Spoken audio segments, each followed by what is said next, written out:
नमस्कार दोस्तों, आप सभी का हार्दिक स्वागत है पवई न्यूज़ में। आज हम इस वीडियो में जानेंगे कि वीवीपैट क्या होता है और सुप्रीम कोर्ट के द्वारा वीवीपैट को लेकर कौन सी नोटिस जारी की गई है। सुप्रीम कोर्ट के द्वारा voter verified paper audit trail यानी कि वीवीपैट को लेकर एक नोटिस जारी किया है। यह नोटिस केंद्र सरकार और चुनाव आयोग को भेजा गया। जस्टिस BR गवई और जस्टिस संदीप मेहता की बेंच ने यह notice association for democratic reforms यानी कि EDR की ओर से दायर की गई याचिकाओं के संदर्भ में जारी किया है। इस याचिका में मांग की गई थी कि सभी वीवीपैट पर्चियों का मिलान किया जाए। शीर्ष अदालत 17 मई को इस मामले की सुनवाई कर सकती है। EDR की याचिका में मांग की गई कि सभी वीवीपैट पर्चियों का मिलान करने के लिए चुनाव आयोग को निर्देश दिया जाए।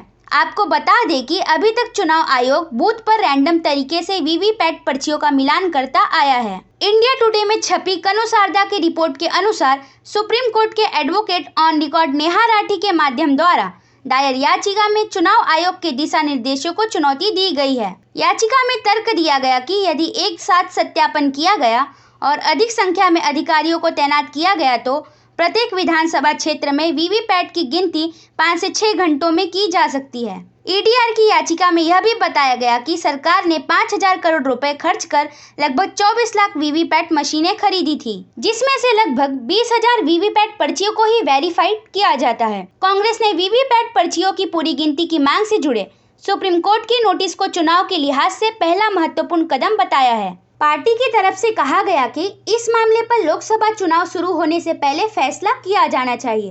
एक्स पर पोस्ट में कांग्रेस महासचिव जयराम रमेश ने कहा कि सुप्रीम कोर्ट ने आज वीवीपैट मुद्दे पर चुनाव आयोग को नोटिस जारी किया है। ये लगातार रिपीट किया जा रहा है कि चुनाव आयोग ने इंडिया ब्लॉक के नेताओं के एक प्रतिनिधि मंडल से मिलने से इनकार कर दिया है। यह प्रतिनिधि मंडल EVM में जनता का विश्वास बढ़ाने और चुनावी प्रक्रिया की अखंडता सुनिश्चित करने के लिए 100% वीवीपैट की मांग कर रहे हैं। वीवीपैट होता क्या है? पहले चुनावों में बैलेट पेपर का इस्तेमाल होता था। इसके बाद परिवर्तन हुआ और बैलेट पेपर की जगह इलेक्ट्रॉनिक वोटिंग मशीन यानी कि EVM आया। EVM के इस्तेमाल होने के बाद कई लोग उस पर सवाल उठाते आ रहे हैं। बैलेट पेपर पर ठप्पा मारा जाता था, साफ नजर आता था कि वोट किसे मिला, लेकिन EVM में सारा काम भरोसे का होता है। लेकिन चुनावी कंपटीशन के बीच खाली भरोसे से काम नहीं चलता। कई राजनीतिक दल इसे लेकर कोई रास्ता निकालने के लिए चुनाव आयोग पर जोर डालते आ रहे हैं।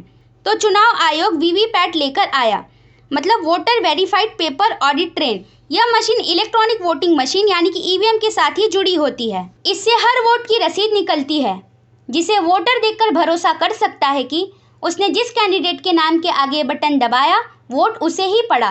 पर यह पर्ची वोटर घर पर नहीं ले जा सकते, चुनाव आयोग अपने पास जमा करके रखता है। इसका फायदा यह है कि वोटों की गिनती के दौरान अगर कोई विवाद होगा तो इन रसीदों को गिनकर फैसला किया जा सकता है। इसमें आप सभी की क्या राय है, कमेंट बॉक्स में जरूर बताएं। धन्यवाद।